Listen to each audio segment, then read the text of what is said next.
A very good evening. Welcome to tonight's edition of Hope TV News Watch. My name is Melissa Odor and my able sign language interpreter is Boniface Morethi. Here are the news items that we have for you tonight. The Director of Public Prosecutions, Noordin Haji, has indicated that he will challenge the Nairobi High Court order barring the arrest and prosecution of Law Society of Kenya President Nelson Havi. Havi is accused of assaulting suspended LSK CEO Mercy Wambua at the Society's offices on Gitanga Road on Monday. In a statement following the court order on Wednesday, DPP Haji, however, said the order was issued prematurely as no decision had ever been made regarding the assault case. Yet, Havi was yesterday released on a 10,000 shilling bond after questioning by the DCI over the matter. Dolly Mirigi tells us more. The High Court had earlier barred the DCI, IG and DPP from arresting or prosecuting LSK President Nelson Havi over allegation that he assaulted LSK CEO Mercy Wambua at the Society's offices at Gitanga Road on Monday. This is after Havi filed an application in court seeking orders to prohibit the police from prosecuting him. But Director of Public Prosecution Noordin Haji has vowed to challenge the court order barring the arrest and prosecution of Havi. DPP Haji, in a statement released following the court order on Wednesday, said the order was issued prematurely as no decision had even been made regarding the assault case. DPP argued that he had only just received the file from the DCI for direction. According to Havi's lawyer, the DPP did not present the court file.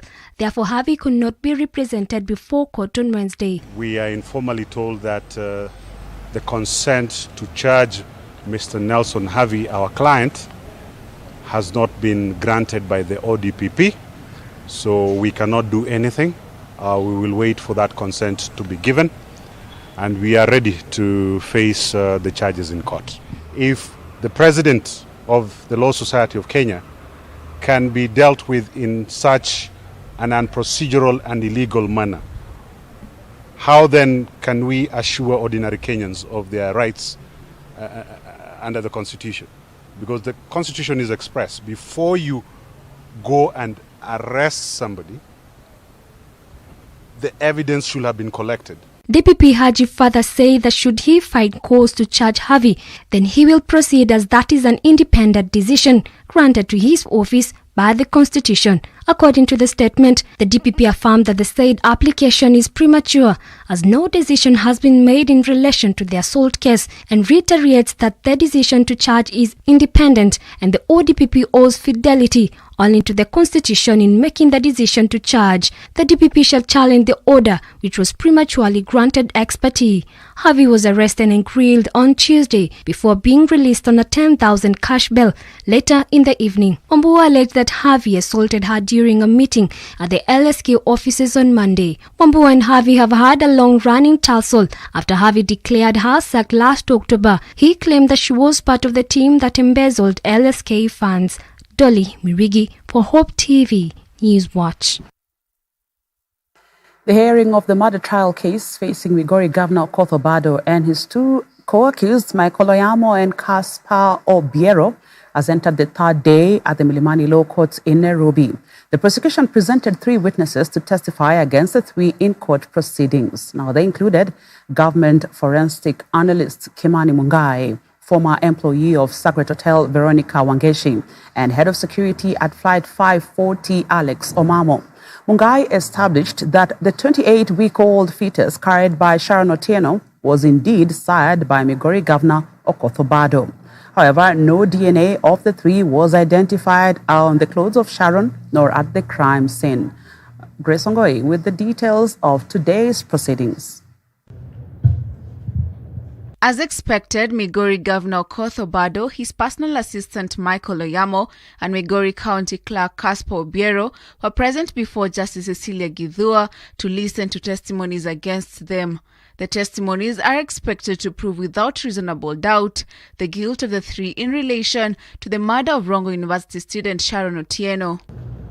Chief Government Forensic Analyst John Kimani Mungai was first to present on the 3rd day of the trial. According to Kimani, tests done to identify the paternity of the 28-week-old fetus confirmed undoubtedly that he sired the child.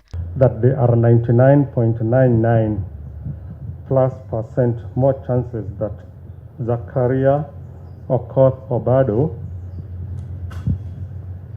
is the biological father to the donor of the DNA generated from the fetus. The DNA generated from the fetus. The analyst with 30 years experience went on to tell the court that some of the evidence had lost its touch DNA due to being exposed to the pool of Sharon's blood. On Monday, Chief Government Pathologist Dr. Johansen Odor had established that Sharon died due to severe hemorrhage brought by multiple stabs on her body. The DNA sample masked by Sharon's blood may set a hurdle for the prosecution, as there is no way of telling whether Caspar Obiero and Michael Oyamo were at the scene of the crime. On top of that, crime scene detective Lillian Saka had on Tuesday also established that there were no cameras at the stretch of road to identify that the two were at the scene of murder. My lady, in this case, it was not possible. Especially the items were heavily stained with the blood. In case there was any touch or trace DNA, it would have been masked completely by the blood stains on the items. It was not possible. The second witness of the day saw Veronica Wangeshi take to the stand to testify against Obado. Her testimony established that on August 23, 2018, she received a client requesting for her to transact $22,500 to the number of a recipient currently under witness protection. How much money was sent as per this M-Pesa transaction statement? 22,210.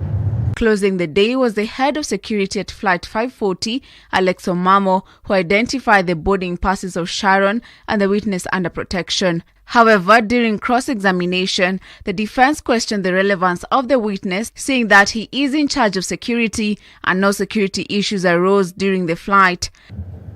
Kindly look at these two documents and please let us know what these two documents are all about and what they are. These are boarding passes for passengers. Once they check in, the number is given. The two of them or just one? Two of them. Two of them? Yes, Your Lordship. The boarding passes? Yes, Your Lordship. For which airline? For Flight 540. I'd say I'm an expert in security. Sorry? Security. You're an expert in security? I know, Your Lordship. Sorry? Yes, Your Lordship. The trial is set to continue tomorrow after the prosecution asked for an extension in order to present more witnesses. Grace Wangoi, Hope TV Newswatch. Kitui County Gender Executive Helena Kitheka has raised concerns over the kangaroo court mediation orchestrated by chiefs and village headmen. Kitheka says the informal courts are suppressing defilement and rape victims' voices in their quest for justice in Kitui.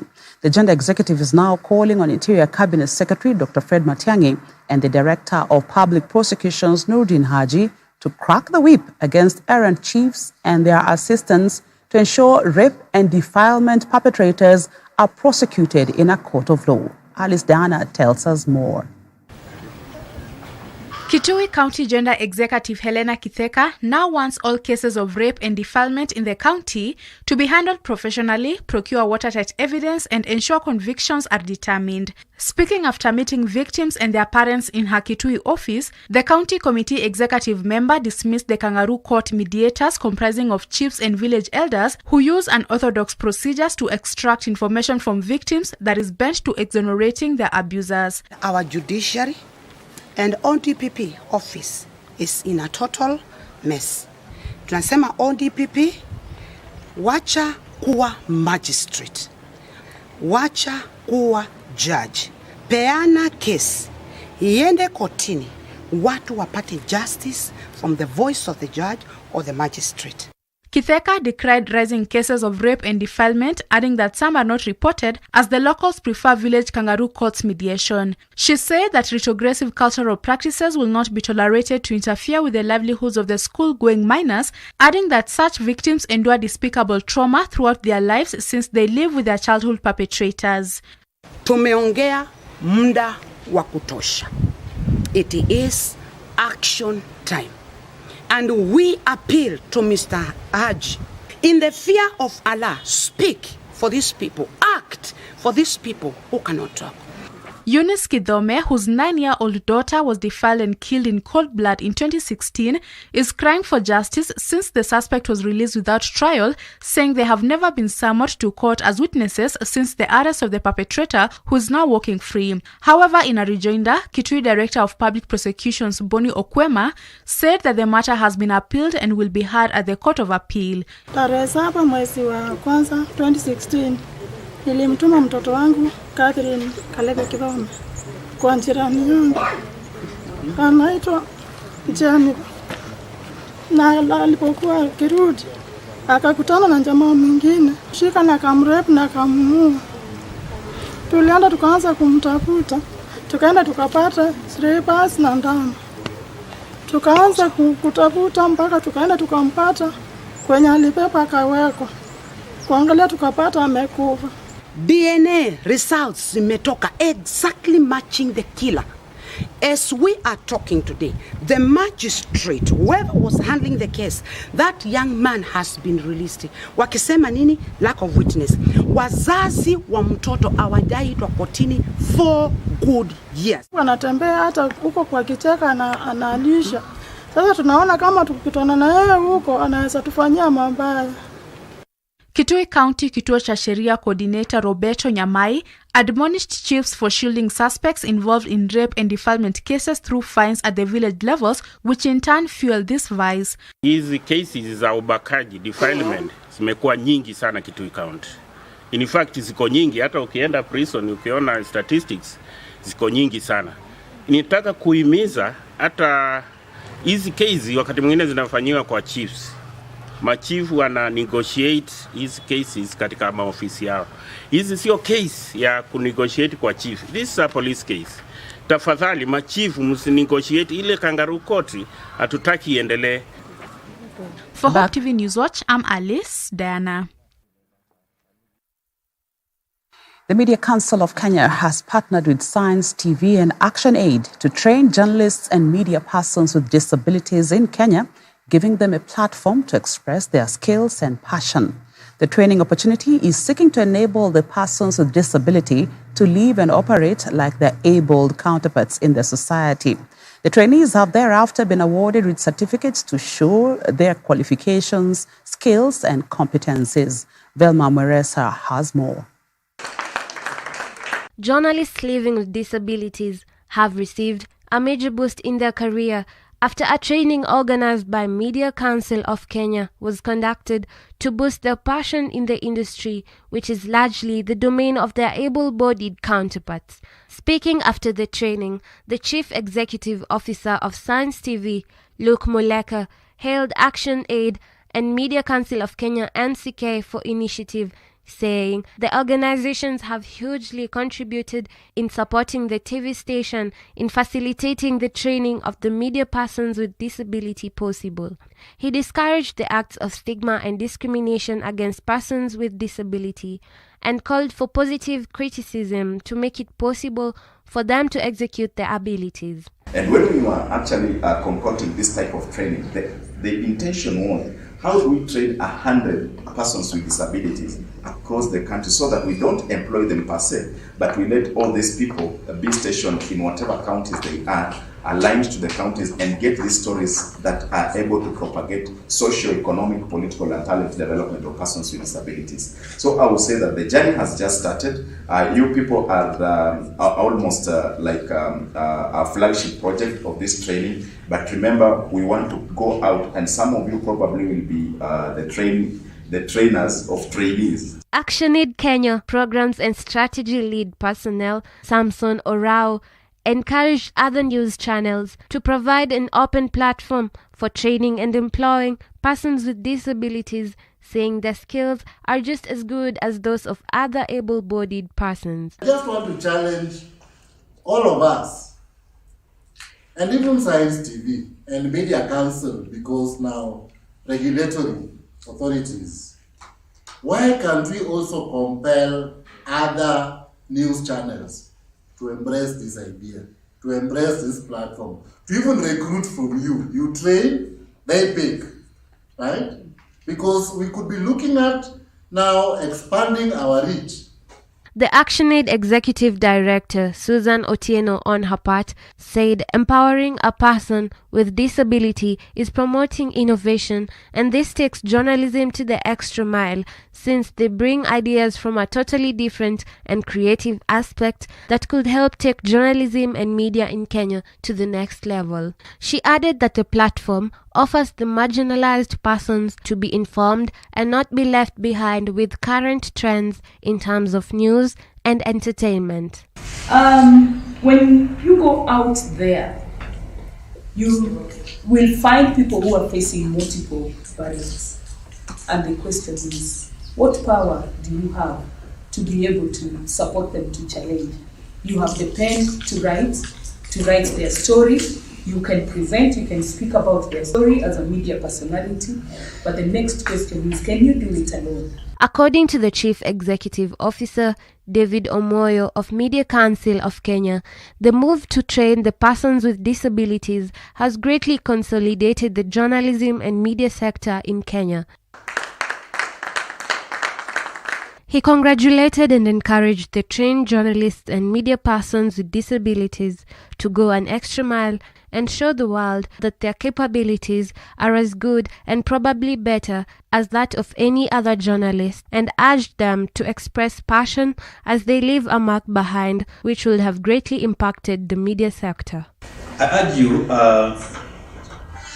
fresh graduates, to go out there and prove to everyone that this short course is as critical as the long training of journalism, because everything that people spend years in the university studying in a consolidated semester of 2 months, then you stay home for 3 months, then come back to another 2 months, here to Mefanya Express, isn't it? Everything consolidated. Velma Mweresa, Hope TV, Newswatch. It's at this point that we take our first short break here on Hope TV News Watch. More news items are lined up after these short messages. Don't go too far.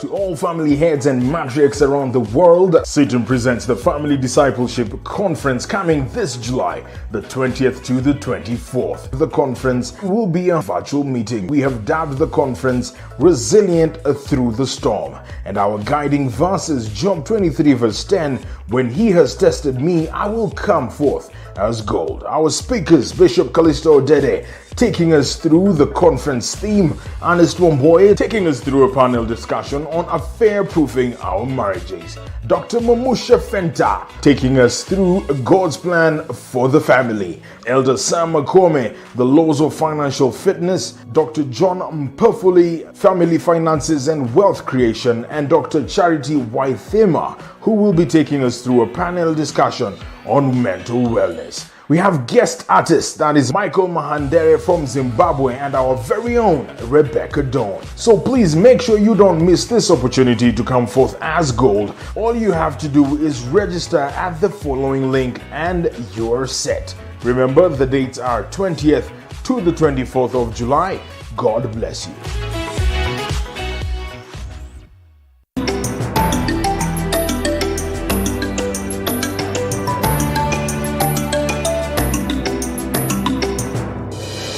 Welcome back. The Ministry of Health has announced that the COVID-19 positivity rate is at 9.4% today after 480 people tested positive for COVID-19 from 5,120 samples. 148 patients have, however, recovered from the disease, 81 from various health facilities, while 67 patients were from the home-based and isolation care program. Total recoveries now stand at 180,080. Of the number, 143,700 are from the home-based and isolation care program, while 36,360 are from various health facilities across the country. At the same time, 5 people have succumbed to the virus, bringing their death toll to 3,737.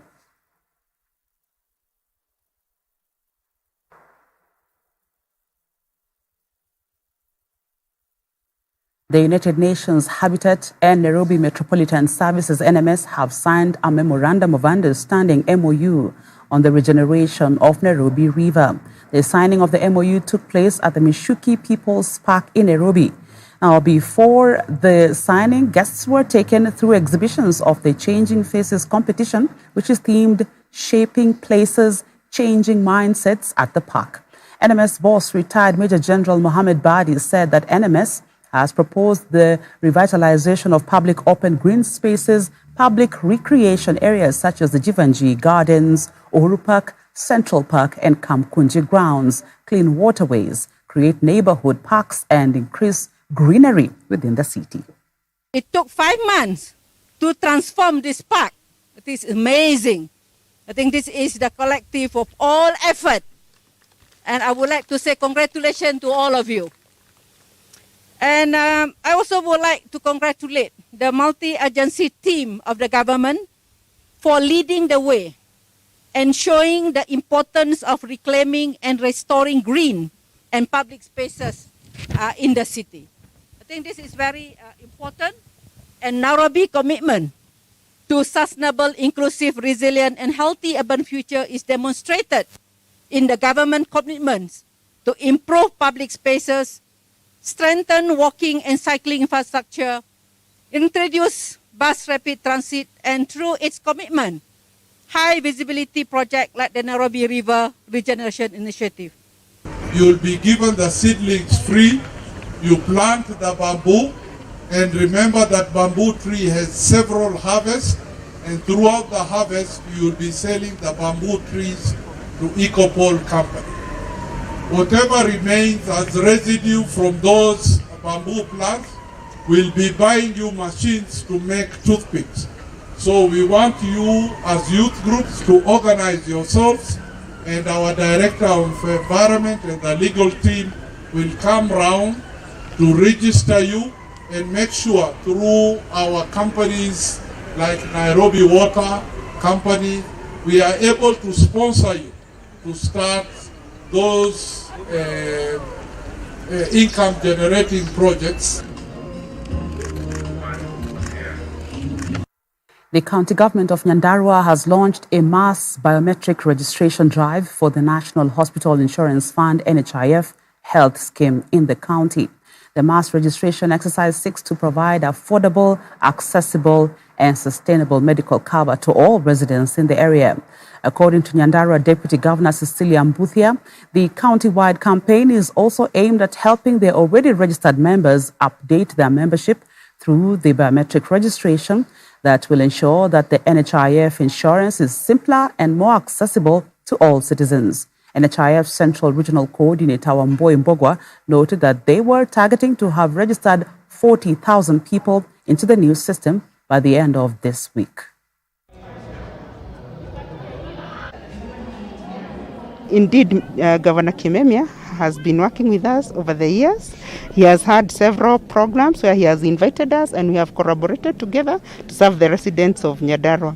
So in this program we are together. They are the ones who are sponsoring, who have helped to identify the 15,000.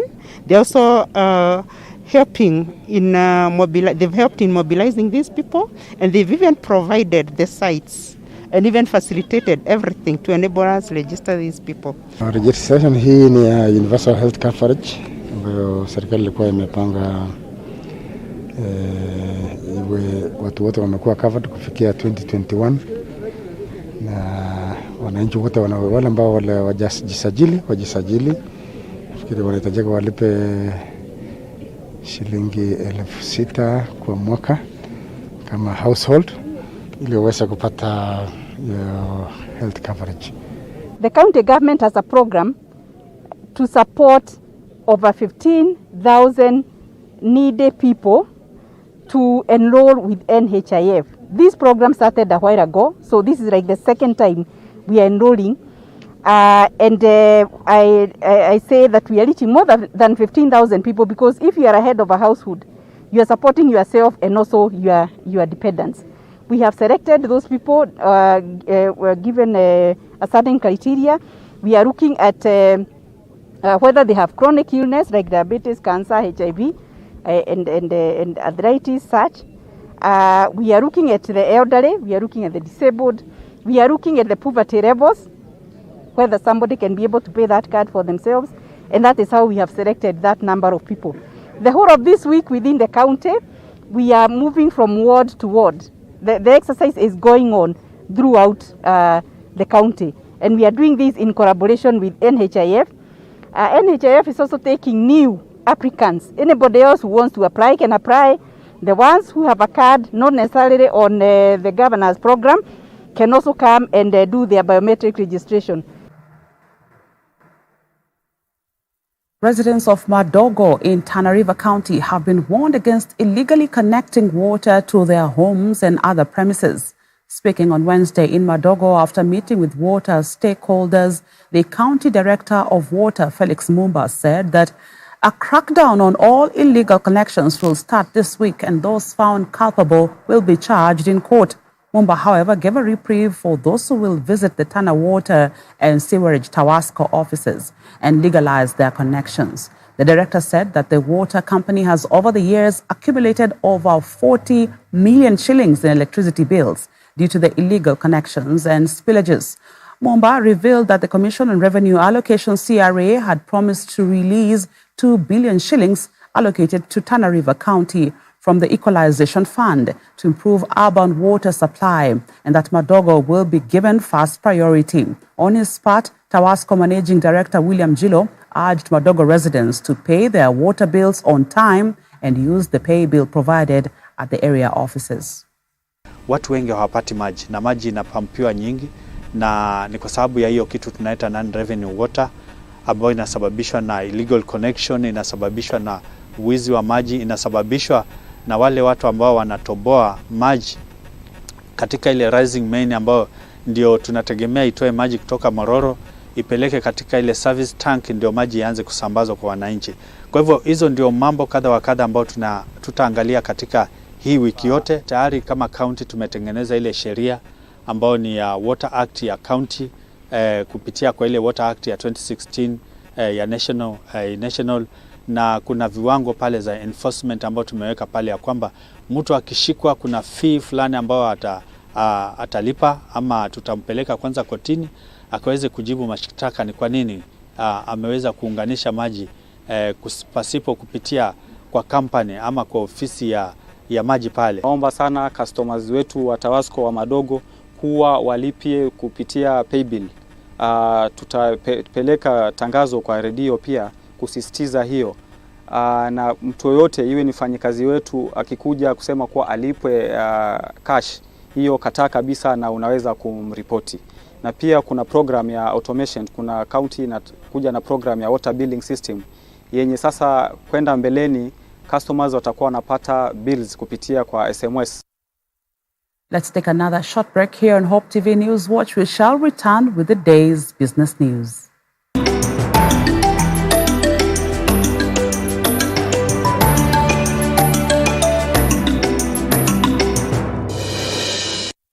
Hope TV is where you look and live, with an excellent selection of the best Christian programming consisting of local and international content, of inspirational stories, talk shows, Bible commentary, youth, health shows, children entertainment, contemporary gospel music, extended times of worship, live broadcast, news, movies, drama, Christian ministry programs, and so much more.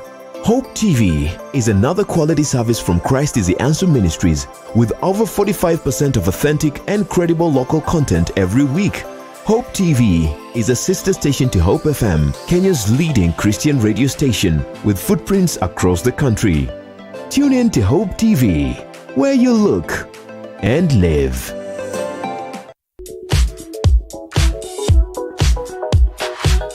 To all family heads and matriarchs around the world, Satan presents the Family Discipleship Conference coming this July, the 20th to the 24th. The conference will be a virtual meeting. We have dubbed the conference Resilient Through the Storm, and our guiding verse is Job 23 verse 10, when he has tested me, I will come forth as gold. Our speakers, Bishop Callisto Odede, taking us through the conference theme. Ernest Wamboye taking us through a panel discussion on affair-proofing our marriages. Dr. Mamusha Fenta taking us through God's plan for the family. Elder Sam Makome, the laws of financial fitness. Dr. John Mpafuli, family finances and wealth creation. And Dr. Charity Waithema, who will be taking us through a panel discussion on mental wellness. We have guest artists, that is Michael Mahandere from Zimbabwe and our very own Rebecca Dawn. So please make sure you don't miss this opportunity to come forth as gold. All you have to do is register at the following link and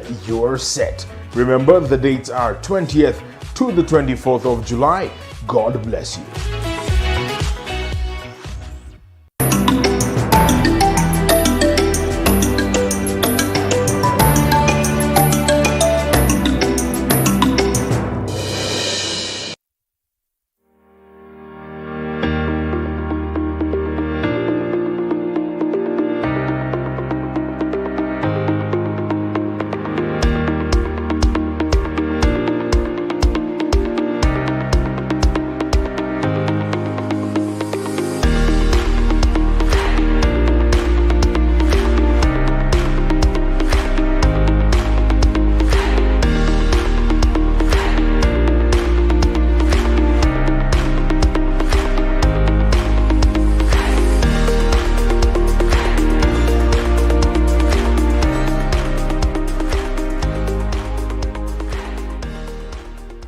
Over 3,000 households of small-scale farmers in Taita Taveta County are set to benefit from a partnership between a Netherlands development organization, SNV, in collaboration with the Kenya Agriculture and Livestock Research Organization, KALRO, following a partnership with the county government to enhance resilience of county residents through introduction of new fodder and forage technology. Speaking during a two-day validation program at Voi with stakeholders from the ranch management, dairy farmers, officials from the Kenya Wildlife Services, among others, integrated and climate-smart innovations for agro-pastoralist economies and landscapes in Kenya's ASOLS, project manager Mary Njuguna said the three-year project will be implemented through small-scale farmers and ranch managements. We see this as one of the stakeholders who is very close. We are going to be working with the county government on the one hand and implemented through smallholder farmers as well as ranches in this county. We are going to validate outcome of studies that have been undertaken and jointly with the county government. The idea is that out of this validation, we shall be able to focus our implementation plans accordingly, because we also want to tailor the interventions as guided by the research findings. We're very happy with this project that has come into the county. We're extremely excited about it, that we shall be working together, because then it fits very well with the support for the livestock sector in this country. The tea director in Kirinyaga County has commended the cabinet secretary in the Ministry of Agriculture, Peter Munya, for his bold move to set the minimum reserve price for processed tea at the auction market in Mombasa. Nahashon Gari, representing Munungu Tea Factory, in Dia constituency, said the price is aimed at cushioning smallholder farmers. CS Peter Munya has raised the alarm over declining tea prices at the auction, which has hit an all-time low over 194 shillings. Ngari also said the directors should now focus on teaching the farmers in their zones the importance of plucking best tea quality, which will fetch increased market price after processing, adding that the quantity of tea should not be a matter of discussion as of now, that we have to move to quality. Now, on the cost of production, he echoed the CS's proposal of cutting the cost, especially on logistics and storage, saying the tea can be stored in up-country warehouses and transported when the market is ready through cheaper means like the standard gauge railway. Reserve price ya 261 nataka watu waelewe vizuri sana. Imehesabiwa, tumehesabu ilingane na ile bei majani chai inaweza uzika kwa auction na mkulima akose kurudi kwa mfuko kuongezea pesa ili hali kwa sababu majani yake iliuzwa hasara. Wiki iliyopita majani ilikuwa imeanguka, imetoka $1.6, na hiyo ni pesa kidogo sana, hata haiwezi lipa the production cost. Ile pesa gharama imetumika kutengeneza na kuyasiaga na ya kuwabeba yale majani kupeleka kwa soko. Kwa hivyo hiyo 261 haikukuja kigafra, imekuja kwa madhubuti. Tumefanya utafiti wa kutosha, tukaenda mikutano, tukachukua input za various stakeholders, na yote tukaangalia kweli hakuna haja ya kuuza majani ya Kenya chini ya shilingi 261. Ndio mkulima wa Kenya afaidike. Mkulima naye ajitolee, atengeneze quality ya majani chai yake, ndio ifike hata angalau $3. Tungependa sana iende zaidi ya 300 kwa kilo pale Mombasa. Hii bei ya majani imeshuka kwa sababu competition yetu imekosa kutueleza. Bei ya majani iko juu sana. Kama Rwanda vile umesema inaenda mpaka $6. Kwa nini? Ni kwa sababu ya Rwanda wanachuna quality tea. Wanaleta ile matawi 2 na sindano. Kama wameleta matawi 2 na sindano kwa soko, hakuna siku wataweza kukompiti na wewe kama wewe ulienda ukaleta matawi 3 na matawi 4 kwa soko. Kwa sababu ile stock nilikuambia pale Kamuti, na hiyo tawi la 3 ile kitu inatoka kwa hiyo kisiago ni hii fiber unaona hapa, na hii fiber naye msimamizi ataki abia mkulima umechuna hasara, kwa hivyo hatupi, anarudisha kwa ile majani mzuri amesiaga. Kwa hivyo ikienda soko, mnunuzi akiona hii fiber kwa majani yetu hawezi kutupatia ile bei tunataka. Kwa hivyo tunataka tuhimise mkulima, lazima na yeye reforms ikuje kwako. We jitolee, chuna majani matawi 2 na sindano, ndio naye ikienda kwa soko utulize kwa nini bei yetu imekataa kwenda kama ya Rwanda. Kubuka muuzaji broker mwenye anauza majani ya Rwanda ndiye bado broker anauza majani ya Kenya. Ile auction ya Mombasa ndio bado inauza majani ya Rwanda. Kwa hivyo hakuna tofauti ya sisi na soko, ni vile grade yetu quality tumecompromise. And fish traders in Taita Taveta County have raised concern over cooking oil price, which is currently over 200 shillings per litre, and which has largely reduced their profits due to reduced customers who are now running away from the high price of fish. The fish traders are now appealing to the government to intervene and reduce the price of basic commodities such as fuel, gas, and cooking oil. Mafuta ya kupika tulikuwa tunachezea kwa 2200 kwa mtungi wa lita 20, alafu ikaja ikaongezwa tukacheza kwa 3800, na sasa hii imepanda zaidi kwa sababu sasa hivi tunaongea mafuta lita 20 ni 4000 bila kuongea mambo mengine. So inabidi na sisi pia kama wauzaji tuongeze mafuta. Samaki zenyewe zinatoka Kisumu. Transportation pia inatukula. Ikifika hapa pia kuna gasi, tunatumia gasi. Makaa hizo kuni tunazinunua kwa bei ya juu. So inabidi samaki bei yake ipande. Tunasema hivi ili customers wetu pia waelewe. Kwa sababu watu wengi wanalalamika bei imepanda, bei imepanda. Imepanda kwa sababu gani? Ya hizi gharama. So tungependelea serikali yetu ituangalie hali ya uchumi. Imepanda sana. Kwa sababu ile tunapata kidogo, tuweke ya nyumba, tuweke ya license, tuko na wafanyikazi pia. Wanategemea hii samaki.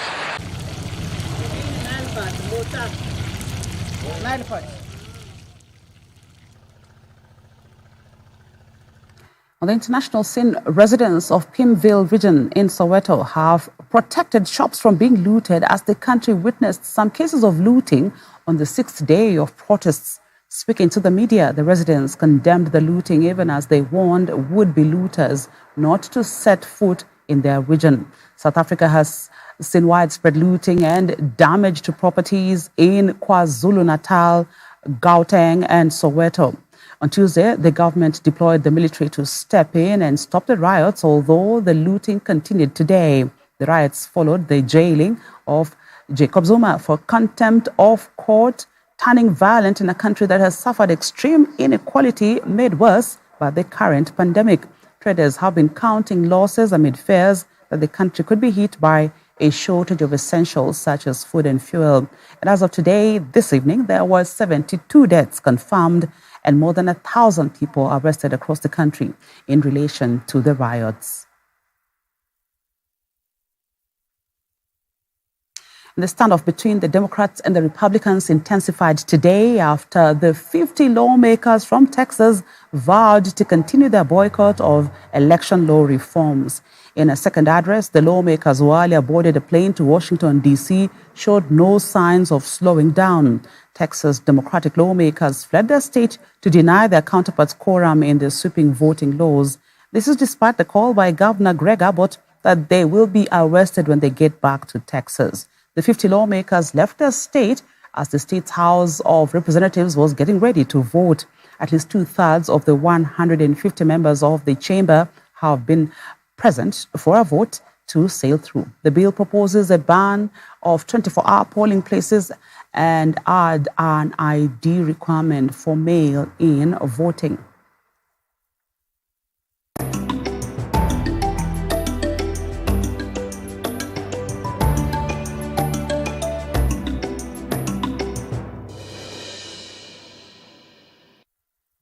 To the fields now. Football Kenya Federation has today launched the Women Football Strategy that will help highlight and grow the massive potential of women's football in Kenya. The launch brought together all stakeholders of women football, in which the head of the Women Football Department, Doreen Nabwire, took them through what the strategy entailed. According to FKF President Nick Mwendwa, the strategy will help to promote and support women's football with a focus on increasing the number of women actively participating in the sport and providing the much-needed opportunity for women to occupy key decision-making positions, both at boardroom and technical developmental level. The strategy aims to develop 5 key pillars, that is, grassroots and youth football, leagues and competitions or clubs licensing, national teams, centers of excellence, capacity building, and marketing and branding of women football. And now, ladies and gentlemen, the FKF Women Football Strategy is officially launched. This is 23-27. All right? So 2021 to 2027. We're looking at a span of 2 World Cups. Sometimes we never say for sure we will qualify. So it's good to give you a chance, yourself a chance for 2 shots. While I'm here, 23 and 27 is a span for this strategy in what we want to do. If we go to the World Cup in 23, we still want to go in 27. If we don't go in 23, then we want to go in 27. That's the timeline you're looking at. Our numbers is at least 50,000 girls. In that right now we're on 2,800. All right? So in 7 years we want inclusion of up to 50,000 girls. All right? That's inclusion. Not necessarily going to the World Cup, but inclusion. When they grow, they are playing football at the lowest level, whether for fun or for professional level, whatever the way it is. Just like our boys, that's where we want to take it. So the numbers then in grassroots is where we want to shoot more. And we have done so in the last 4 years. The interest now, every county, as you've heard, is having a league that's starting for women. That's where we want to put them. The schools, having them on board so that they play in our own leagues. That's where we are going to make sure that these numbers increase. When girls are 13, they're already playing football, then we can identify the best. Looking at where we're coming from, where we are, and the challenges we've had in women football, I can say that this is a very bold step that looks to ensure that every talent across the country is tapped. We create opportunities through the grassroots program to ensure that every kid across the country gets an opportunity to play, regardless of their race or cultural background or religious background. And the national under-23 soccer team, Emerging Stars, this morning departed for Bahir Dar, Ethiopia, for the CECAFA under-23 tournament slated to kick off this Sunday. The team, which departed this morning at 5 a.m., was named yesterday by the national under-23 head coach Stanley Okumbi. Notable omissions from the provisional squad is AFC Leopards midfielder Shi Chenje, who is rumored to be on the verge of securing a move to Europe. Tusker FC winger Boniface Mushiri was included in the squad as one of the senior players, joining Wazito FC skipper Bernardo Cheng and Kakamega Homeboys forward Daniel Okoth. Mushiri comes in for Ulinzi Stars wingback Harun Mwale, who was initially included as a senior player, with the tournament permitting the 3 players who are above the 23 age cap. Emerging Stars landed a favourable draw as they are pooled in Group C alongside Eritrea and Djibouti and will be hoping to qualify for the knockout phases. And final preparations for the 32nd edition of the Rhino Charge, Kenya's unique off-road competition, are underway. The venue of the annual Motorsport Camp fundraising event has been revealed as Sabor and Rekibon community areas in Baringo County. Competing teams and their camp operators are pitching tent ahead of the actual adrenaline-charged 4x4 competition on Saturday, the 17th of July, 2021. By early mid-morning today, hundreds of early birds, including volunteers and competitors, had started being registered. The event has been organized at the time when COVID-19 pandemic has brought many restrictions on public gatherings globally. Last year, the event was cancelled for the first time since it was started 32 years ago in light of the health and reputational risks associated with the pandemic.